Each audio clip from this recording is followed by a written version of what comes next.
The following podcast is taken from a live broadcast on Inspire FM.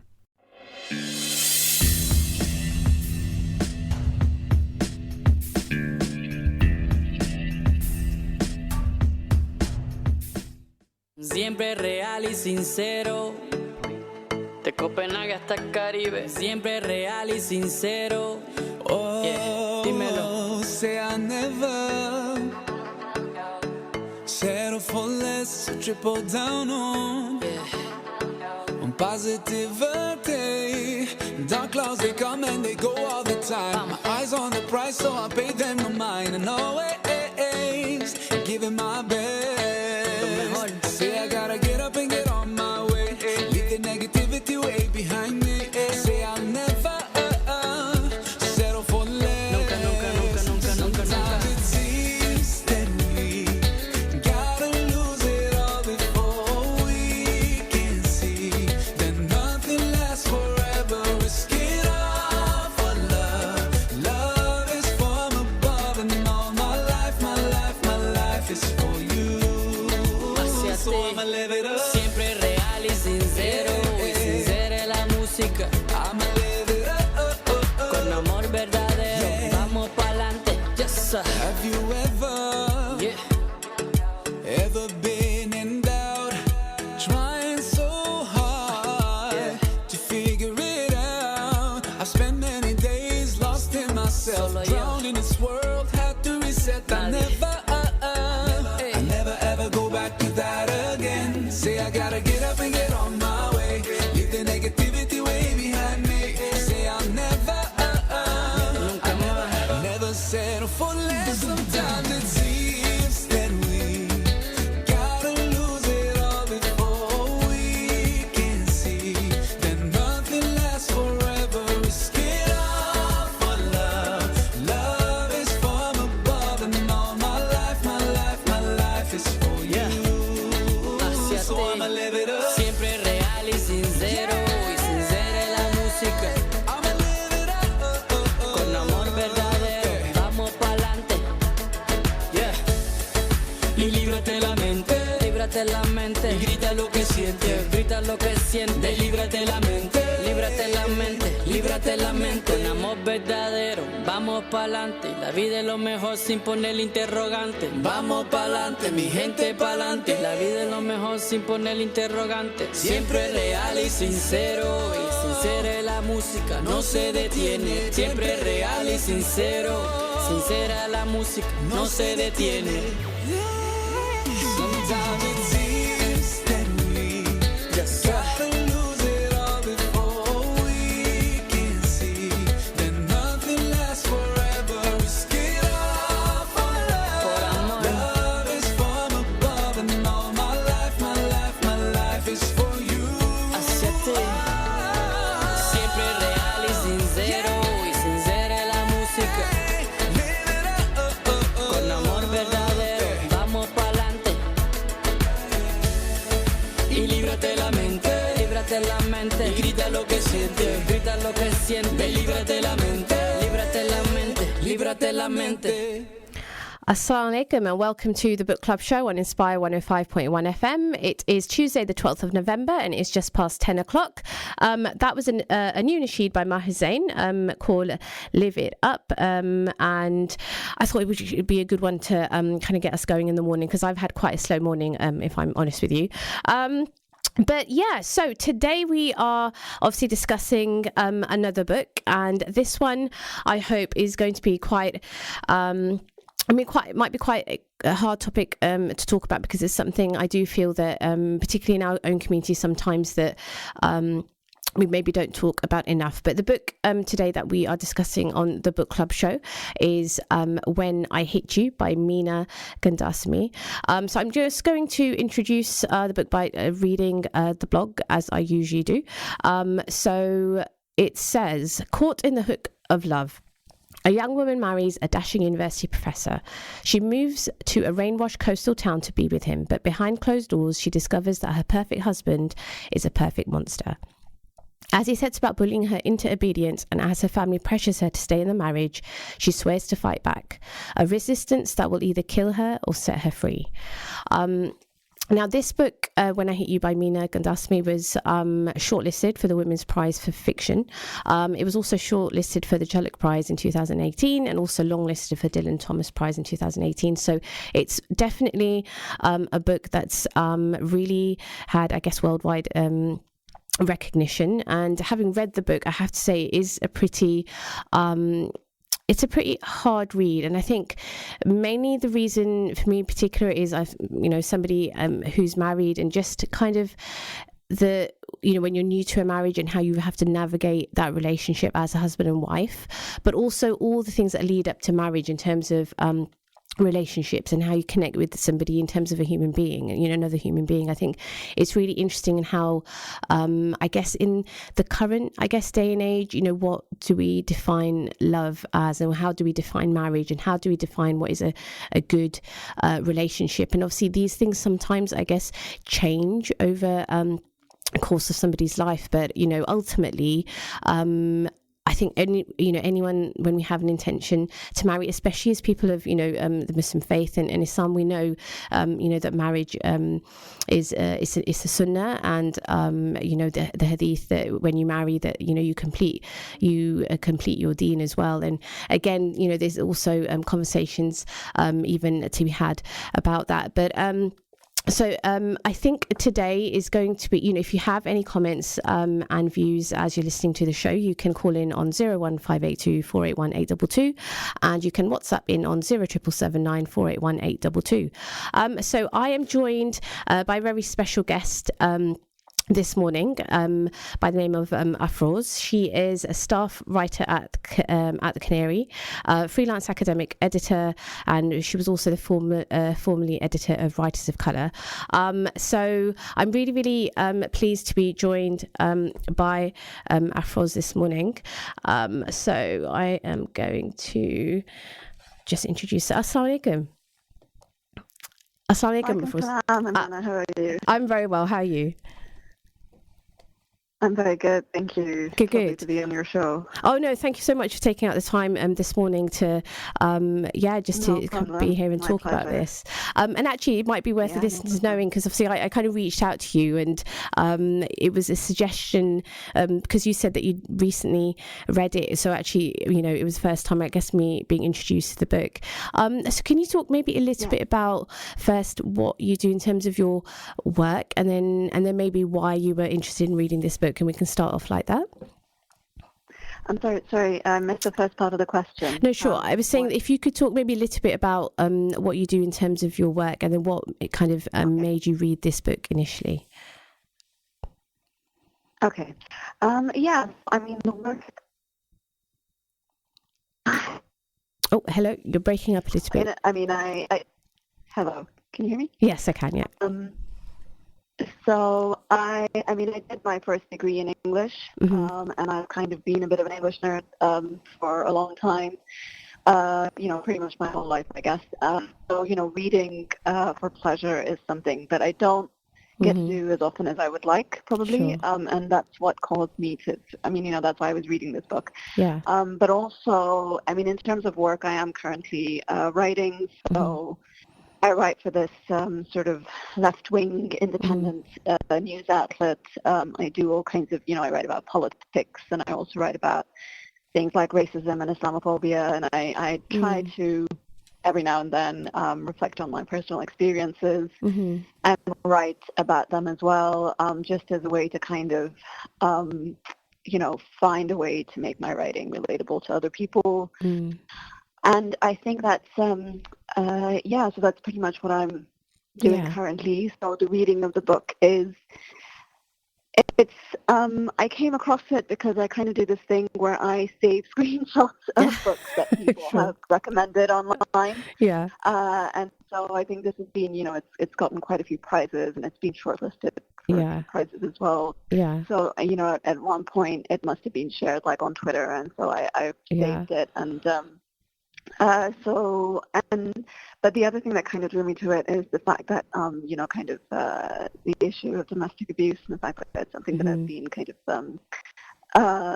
affected by personally, not in the same way as the character in the book has. Sure. But it's something that I'm kind of increasingly researching and more interested in. So in that sense, it sort of came at a time when I was already kind of thinking about these things. Yeah, sure. So yeah. I think, Teresa, I think it was the same actually when I first came across it, obviously through you, and actually thinking that I hadn't maybe read a book, not recently anyway, which was really not the sense that it was hard hitting, but really, in this idea that when anytime the idea of domestic abuse comes up, especially in our own communities, the taboo around it. So what do you think, how important do you think a book like this is in that sense, to be able to at least start that conversation, and how important it is, I guess, for a writer to be able to give a platform for those stories? Do you kind of agree that obviously that's something that's really needed at the moment? Yeah, definitely. I don't think that it's definitely not the first of its kind to address it. Sure. It is, however, because the writer is sort of Indian, it does address sort of cultural notions around shame, around sort of the advice that she's given by her parents of being patient, of marriage takes work, and all these kinds of things that I think a lot of people will be able to relate to, even if they don't specifically belong to the culture that the character in the book belongs to. Yeah. So I think in that sense, it's not. So it's definitely not, the first or the only book of its kind, but it's important.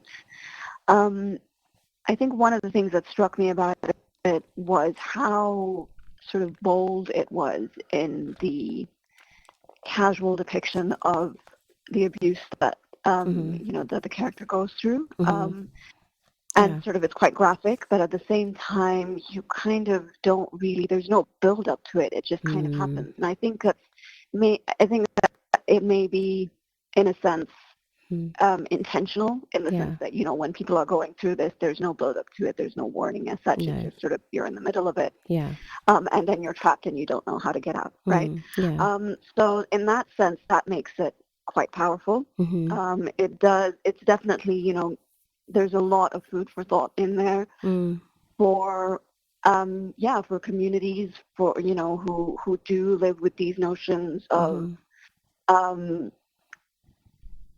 ascribing a lot of importance to marriage, right, to the institution of marriage, and that may be within Muslim communities, but also like other sort of Asian communities or other kind of communities where there's a lot of emphasis around marriage and making a marriage work. And every time that you this is something that I noticed personally as well, is that every time that you approach someone for counseling, for example, for relationship counseling or whatever, the entire focus is on saving the marriage, on kind of keeping it together one way or another.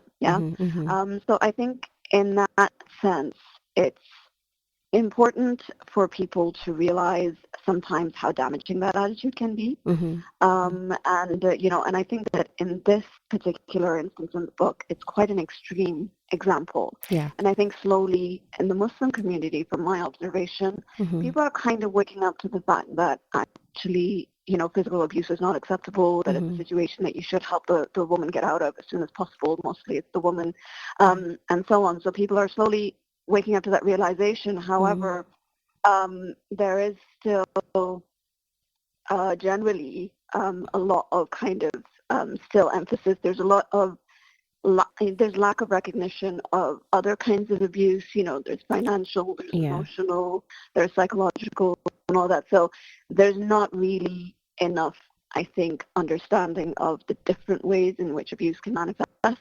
And when people are, particularly when people come across other kinds of abuse, they don't actually recognize it as abuse, and then they do still get the same kinds of advice that that the character in the book gets in terms of like being patient, and marriage takes work, and think about the shame that it will cause to your family and all these kinds of things. So and that he's a good man, and that men are like this, and men are naturally predisposed to being jealous, and so all these kinds of things that I think many women in difficult marriages must have heard.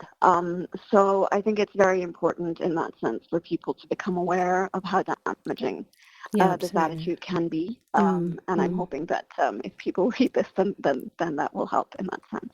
Yeah, no, absolutely. And I think that was, yeah, because you touched on quite a few things. So I think maybe if we, again, you know, for the listeners who might not have read the book, a couple of quotes, and then maybe we can discuss a little bit more in depth. And it's something we kind of mentioned, but one of the quotes is, "The longer I stretch the act of the happily married couple, the more I dodge his anger. It's not a test of talent alone. My life depends on it." So I guess the question really there is, you know, why is there still so much pressure on women to kind of portray a happy marriage, even though reality is actually quite different? You know, the fact that, you know, I can kind of see maybe in the past there was that reason, but the fact that I still sometimes see in my own generation of couples or wives who still feel the need to do that. And, you know, why do you think that that's still there? The Yeah, pressure. I mean, you know, like I said, there's a lot of, you know, cultural importance as far to marriage. There's also sort of, you know, patriarchal notions that we're all kind of ingrained with in terms of, like, you know, women not being complete without having a man in their lives and not being able to sort of, you know, have a respectable position for themselves without being associated to a man and these kinds of things. And then, and I think sometimes there's also an element of, you know, women being concerned about the effect on their families. So in this particular instance, like in the book, the father will actually, you know, emotionally blackmails and says, you know, think about how we'll be sort of ridiculed in the village because our daughter came home within months of being married and she didn't last and whatever. So I think one of the things is the sort of cultural pressure of having to maintain, you know, having to be married and having to maintain like a, you know, a certain image of how good your marriage is. And then also there's the impact of how it will affect how a breakdown in your marriage will affect your family and how it will affect your parents, which, you know, that I think does weigh on any woman who faces the prospect of divorce. Particularly from, like, you know, Muslim, you know, or Asian communities. So there's that. And then also there's a lot of the framing around failed marriages, so to speak, or broken marriages. It's seen as a failure on the woman's part. Quite often that's how it's framed. So, you know, this whole idea of you couldn't hack it for a year or you couldn't even hack it for 6 months or whatever, like a lot of the weight of that and a lot of the blame is placed on the woman, which is kind of just how society still is. And it's, you know, it's unfortunate that it's still like that. And this is one of the sort of the things that this book calls out. And it's one of the things that really we need to address and to change, hopefully. Yeah, no, absolutely. And I think that what you were kind of mentioning about her father's kind of reaction and the advice, if we can call it that he gives his daughter. And I know, again, shame is something that, you know, we talk about a lot, whether it's in terms of, you know, in the media, there's always, you know, about honor killings and the idea of bringing shame on the family. Again, so, I mean, there's a quote in the book where she says, and like you said, obviously, that it's, you know, it's quite an extreme, I guess, some of the circumstances that she finds her in. So with this quote, it says, "Sometimes the shame is not the beatings, not the rape. The shaming is in being asked to stand judgment." Now, something with, you know, with the recent rise of Me Too, the Me Too movement, and obviously kind of started in America, and then, you know, it was something that a lot of women then obviously in terms of the hashtag started using to talk about their experiences. So, you know, how can we challenge that concept of shame, I guess, and especially because, you know, being a, you know, Muslim women, you know, South Asian as well, maybe, obviously it's something that happens across the board, but in particular in our own communities, this concept of shame, and how do we challenge that? Or does it need to be challenged, or what are your views on that? Yeah, I mean, you know, obviously there has been kind of this overemphasis on the notion of shame. I do think there are, and I think maybe this is one area where the book, I think my only criticism of the book is that it paints the parents in quite a unidimensional way, whereas it's, you know, entirely possible for South Asian parents of that generation, my own parents, for example, to not react in that way to their daughter being abused. And there are parents like that who do exist. Yes. So I think that it does get kind of, overplayed in the media. But also that doesn't mean that it's not a problem. And I think it is being challenged with the whole Me Too in India, in Pakistan, in other parts of the world. It's, I think one of the biggest impacts of it is an emphasis on believing women and on men, holding men accountable for the things that they have done. So I think that, again, this is one of the things where abusers get away with abusing because there's no one to hold them accountable. Sure. Because quite often their abuse is excused. They're kind of, painted as it's painted as the natural order of things. All men are naturally, they get angry. They like to be in control. They like to feel like the man of the house. They like to wear the trousers, and all of these things are used as ways of excusing abusive behavior, right? So I think that one of the things that Me Too has done is kind of say that that is no longer acceptable, and called out sort of abusive culture, and it started to kind of hold men accountable for their behavior. So I think that's something that has started happening. Obviously, it's not kind of as widespread as it needs to be. Sure. And it's there's always room for growth. But I think we're moving in the right direction. Yeah, no, absolutely. And I think because what it kind of almost feeds into, I know that there's it kind of relates to a book by Chimamanda called We Should All Be Feminists, and God, I think I've got I think that's the right title of the book. But this idea that actually we teach girls to aspire to marriage, whereas not so much with boys.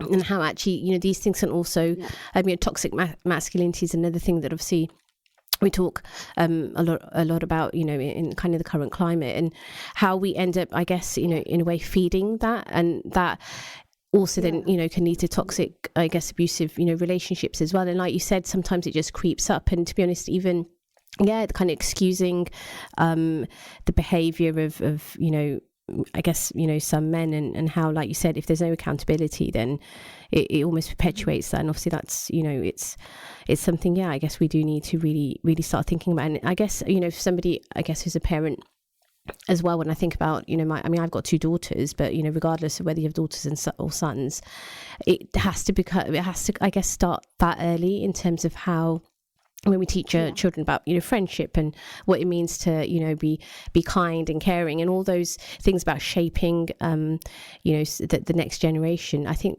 it's such a huge part, because I think at the moment we're trying to obviously fix something which is broken, but I guess it's, again, maybe not the best cliche to use, but prevention is almost better than cure. Is that something you think that parents also then need to take a bit more of I don't know, responsibility, but also, do even parents need some sort of training, do you think, when it comes to these things, or should it be something which is, been built in or something? I don't know.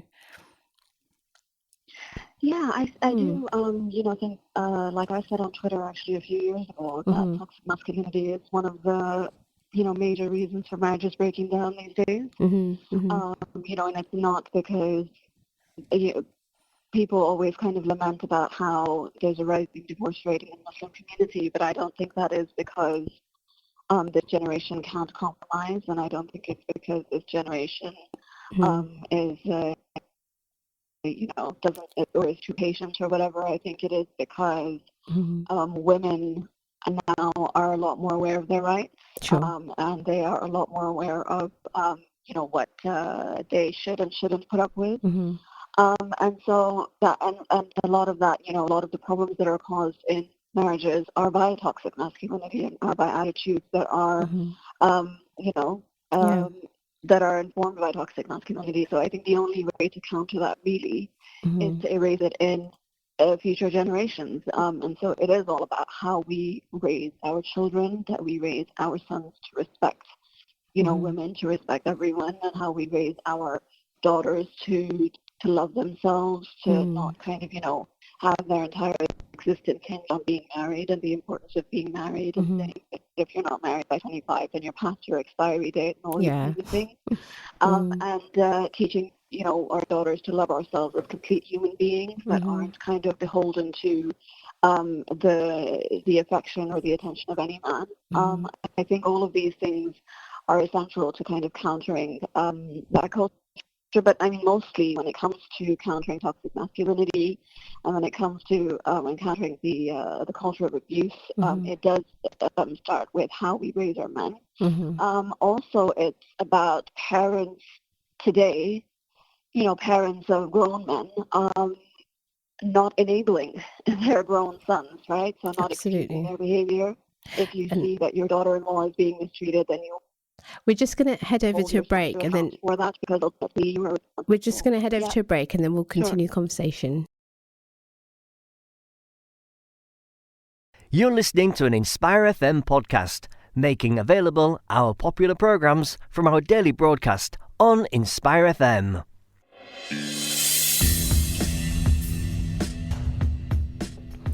Assalamu alaikum and welcome back to the Book Club Show on Inspire 105.1 FM. The time is 10:30. It's Tuesday, the 12th of November.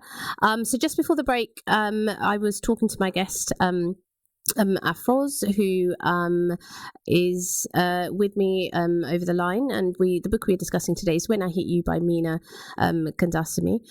So the book, I guess, in essence, is really dealing with a character who's in a situation in her marriage of domestic abuse. So it was, I think, for me, quite a difficult read in the sense that, like we were actually discussing just before the break, it's a situation that the character finds herself, it almost creeps up on her in a way, and she doesn't really realise.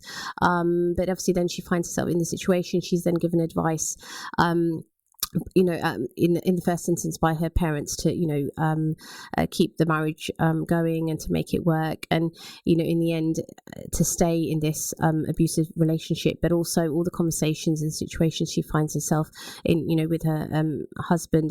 And so it's a really important topic, I think, to really give a platform to. And if anyone who is listening and feel that they might need any sort of support or anything like that, we have in Luton the Luton All Women Centre, which you can obviously get in touch with them. They're quite open and accessible, and you can also call them on 01582 416 783.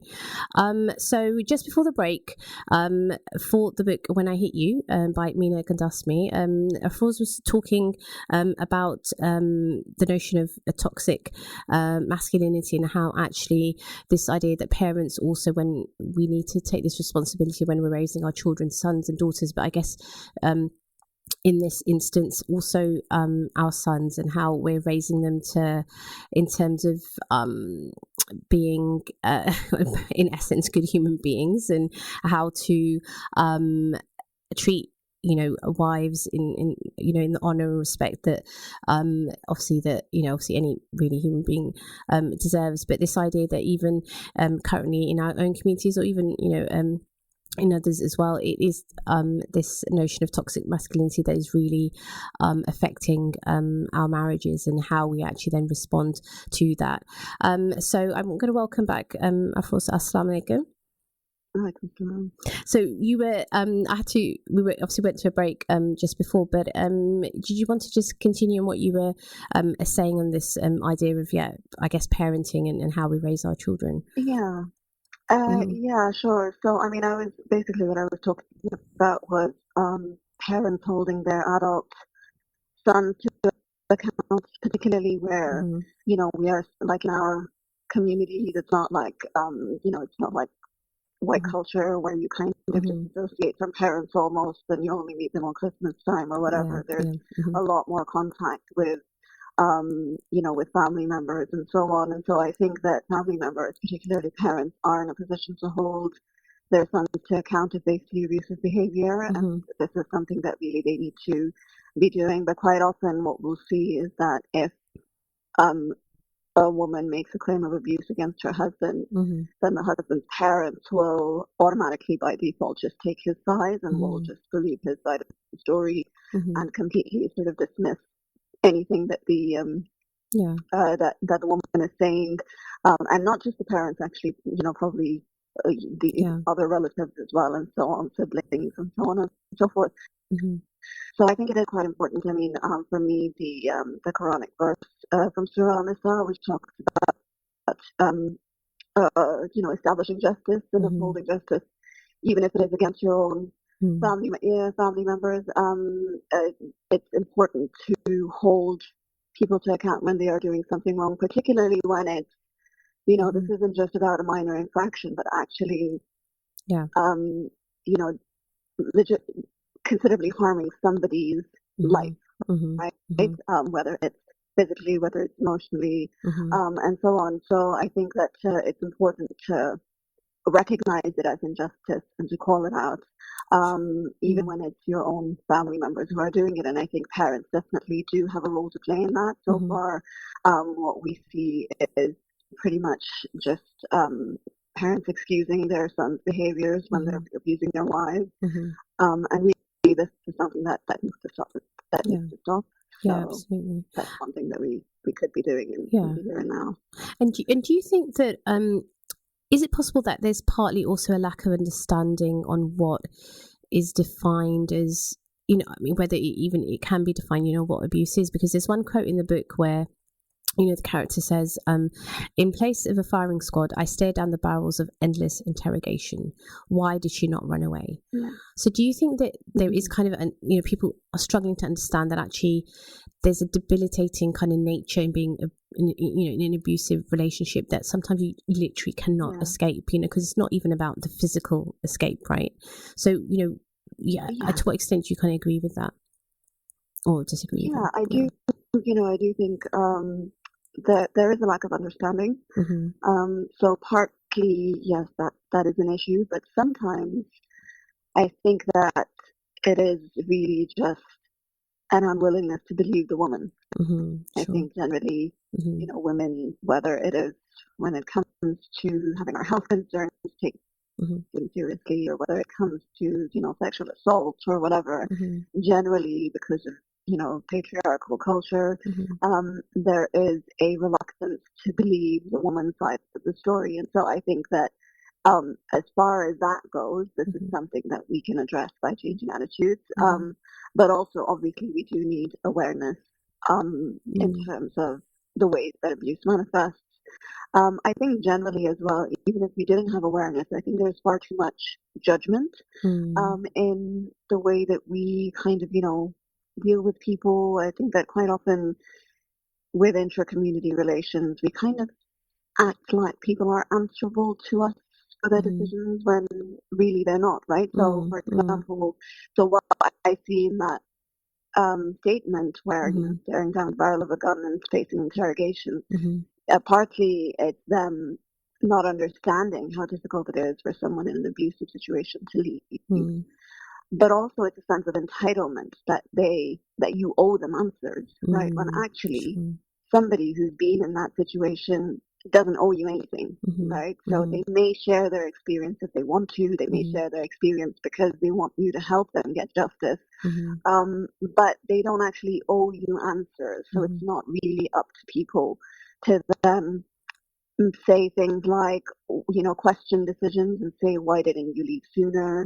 Or why did you do this? Or why did you do that? Or, people will always find something or another about your decisions to criticize. But ultimately, all that is victim blaming, because you're placing the onus of that situation on the woman rather than on the person, on the man who put her in that situation, right? So I think it's that even if we don't have an awareness of the way that domestic abuse manifests, we should have an awareness of our own sense of entitlement and realizing that actually nobody owes us any answers for the situation that they've been in, and that everyone is does the best that they can in whatever based on the situation that they find themselves in. Yeah, absolutely. And it's kind of really important, I guess, a message to actually really put out there for anybody who maybe has been in that situation or is currently, that, you know, just to know that actually it's because, I mean, like you said, it's their life and it's their experience, and, you know, they dealing it in the best way that they know how. And, you know, it is kind of sad to think that actually that judgment from others, how much it must really have not just I guess a negative you know, a negative feeling, but just the already the burden, and then having to deal with, you know, other people's judgments is just I mean, you know, it's you know, and again, I think it's something is even we need to always, I guess, reflect on, and that in any situation really, whether it's domestic abuse or it could be anything else, that, you know, this we should really take time to reflect on our own selves, I guess, and actually, you know, how and question ourselves. And okay, if I'm going to ask this question, you know, why am I asking that question? Is it to actually support this person, or is I'm just interrogating them because, you know, and it's something that I think maybe a lot of us need to maybe think before we speak, and we don't always do that. Now, because obviously, you said obviously someone who is a writer, and I know I touched on it a bit earlier on in the beginning of the show, but there's one quote in which the character says that I remind myself of the fundamental notion of what it means to be a writer. A writer is the one who controls the narrative. Now, is this something for yourself that, does it resonate with you? I think for me, it's my writing tends to be more kind of poetry, but I find that, as you know, it's a cathartic process for me depending on what situation I'm in, but definitely it kind of helps me at times when I really need. So do you think that, you know, how important it is, you know, to, I guess, be a writer, and for this character also, because she almost uses it as a tool to deal with the situation she's in, because she's got no other way of dealing with it. So what are your feelings about that? I mean, I think that, you know, that whole theme of writing as resistance is something that Kanzami touches on quite a lot in the book. And I think generally we do sort of see any form of art that we are able to use as expression. We do see that when we are in a situation where we face trauma, then we use that as resistance, right? So we use our art as resistance. So I think very much that kind of is something that comes across in the book. That is something that I try to do as well, even though I don't know if I I don't know if I think of my writing as art, but I do kind of think of it as a way to communicate. And so it's one of those things where you kind of use your words to form connections with people, to you know, to describe experiences that other people can relate to, and so that's partly it, but also it's that act of writing as resistance. So that idea of using what you have in terms of your art to resist the oppression that you're facing, and also to kind of maintain your own sense of identity. So you're, you know, kind of, I think one of the battles that we see in the character is how she really struggles to kind of maintain her sense of self, her sense of who she is outside of that abusive marriage. And the process of writing is one of the things that helps her do that. And I think generally as well, somebody who is in a traumatic situation, or someone who has faced trauma in the past, they use their art, I think, as a means to kind of, you know, express their sense of identity, and you know, and to hold on to that. And partly it is in response to the abuse, but also partly it's kind of something that we want to have in spite of the abuse. I think it's something that we want to remind ourselves that we are more than our trauma. And we want to remind ourselves that this moment that we are in doesn't define us. And there is more to us than just this trauma that we are going through, or just this trauma that we have experienced. And I think that is probably, you know, so that's one of the things that touches on that kind of Swami touches on in the book, but also something that artists generally tend to do, I think, when they are dealing with their trauma. No, absolutely. And I think, the first thing I was going to say is I've read your work. It's definitely a work of art. So you shouldn't, yeah. And, but yeah, I think it is just, any kind of, I guess, form of self-expression is really important, but even more so when in particular situations, experiences. But definitely I think I echo the sentiment of we don't want those things to define us, and again I guess from a Muslim faith as well, this idea of hope is also very important, but obviously it's not something we can always just rely on that. It does really require some really proactive steps by everybody in, whether it's families or wider communities, or whether our even faith leaders, that we're able to really kind of dig deep and see how we can kind of rectify our situation and be reflective, and and obviously always come back to the example of the Prophet Sallallahu Alaihi Wasallam and how he was with his wives, and this idea, this notion. And even recently I attended a gathering, and they were just I think I asked a question about, but when we're in a situation where men think being gentle is a form of a sign of weakness almost, that again it kind of this kind of toxic thinking, again it kind of plays into this narrative, and come back to this idea that if we or more of us are able to write and express things that actually challenge that can also be like a step change in I guess moving things in a more positive kind of framework. So I guess maybe this idea then, there was one quote again in the book where she says that, "Let me tell you something that goes against popular wisdom. Love is not blind, it just looks in the wrong places." So in an age where love can be quite fickle, have we lost the definition of what it really means? What do you think? So I think that, I think I personally grew up with all these kind of notions of what love is and isn't being fed to me through the media. And I think that, so I grew up kind of watching Bollywood films and, romantic comedies and things like that. And so there's a very kind of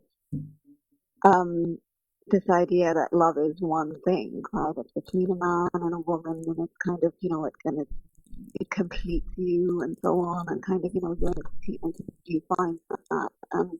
And I think a lot of those things are actually, people are realizing now that that way of thinking is quite damaging. And I think love is not really it's definitely not the one thing that we see in the media. It's not something that, has to necessarily last forever. Sometimes you could think that something is love, but later you reflect on it and it isn't. But also I think that there are many different kinds of love rather than just the one between a man and a woman, or the one between romantic partners, right?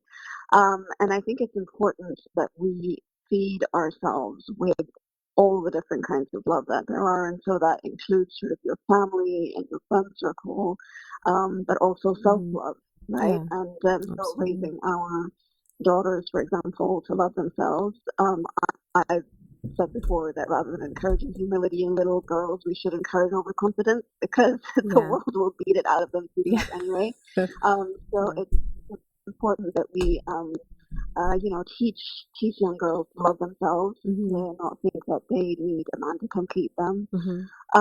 But also I think that, when it comes to sort of romantic love, that's the kind of thing that you don't really have control over, right? You don't know whether it will happen or it won't happen. Oh, I think we've just accidentally lost Afroz. Really apologise for that. We'll try to get you back on the air. We are actually joined in the studio, over the phone by Sheikh Yazdani from London Fatwa Council. So we are just going to talk a little bit about, actually, obviously, the topic that we're talking about today, which is the book When I Hit You by Mina Gandasmi, which is looking at a character who's experiencing domestic abuse in her marriage. So I'm just going to say assalamu alaikum to Sheikh Yazdani. Assalamu alaikum. Wa alaikum assalam wa rahmatullah, sister. How are you this morning? I'm good, thank you. Allah keep you well.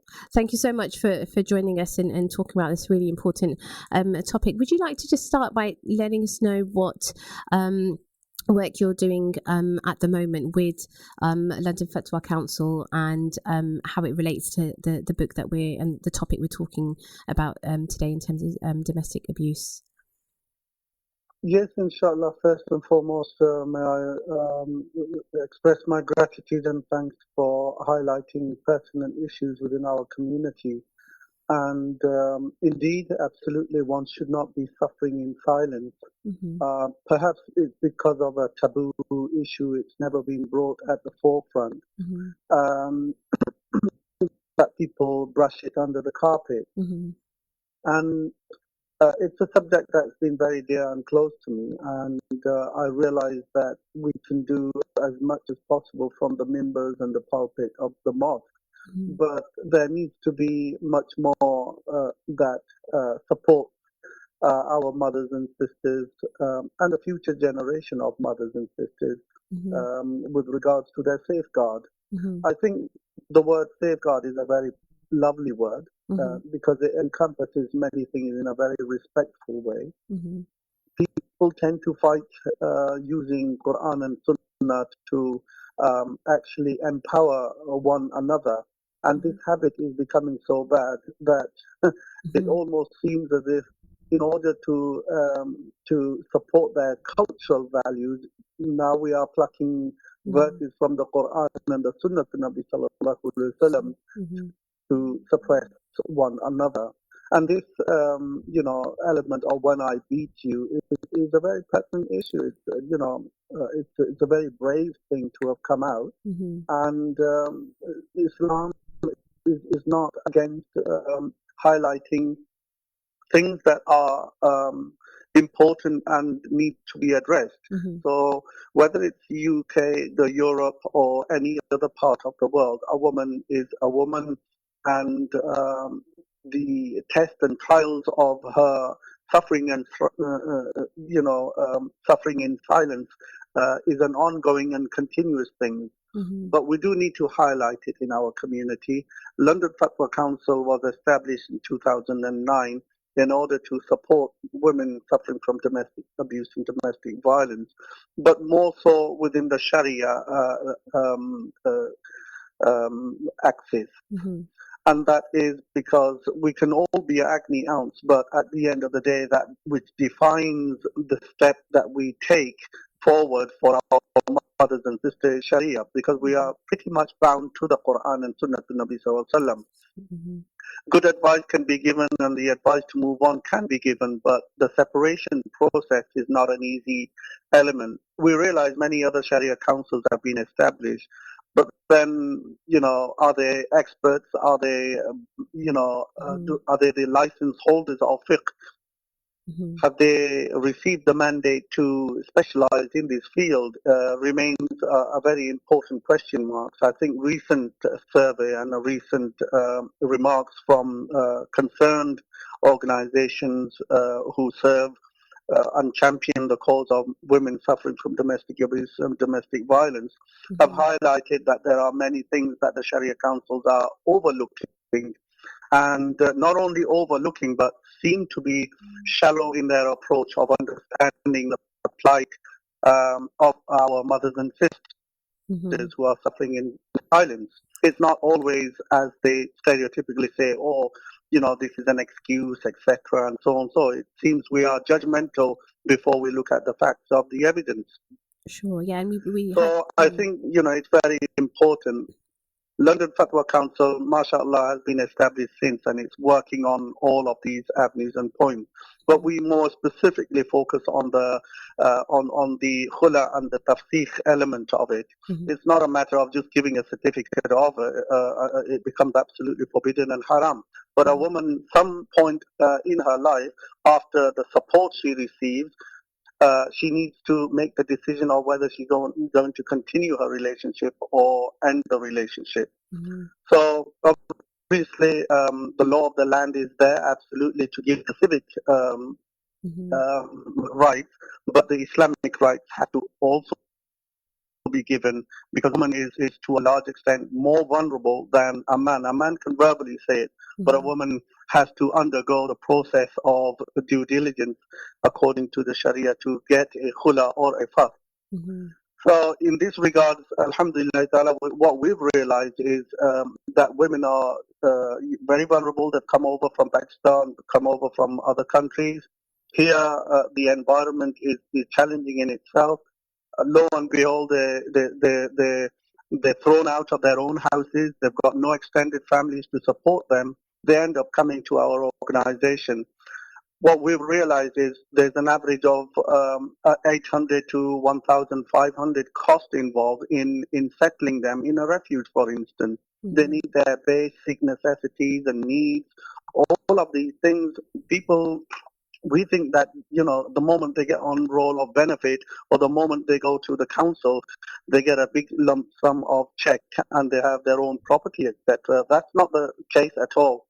And our community needs to know a little bit more about what the tests and trials are. Some of those who are settled over here seem to realize they've got extended family, the girl can go and live with uncle or whoever are related. But that's not the case for majority of the rest of the women. Sometimes it's a very taboo thing. So even though the family members may want to help them, they end up, absolutely closing the door of support because of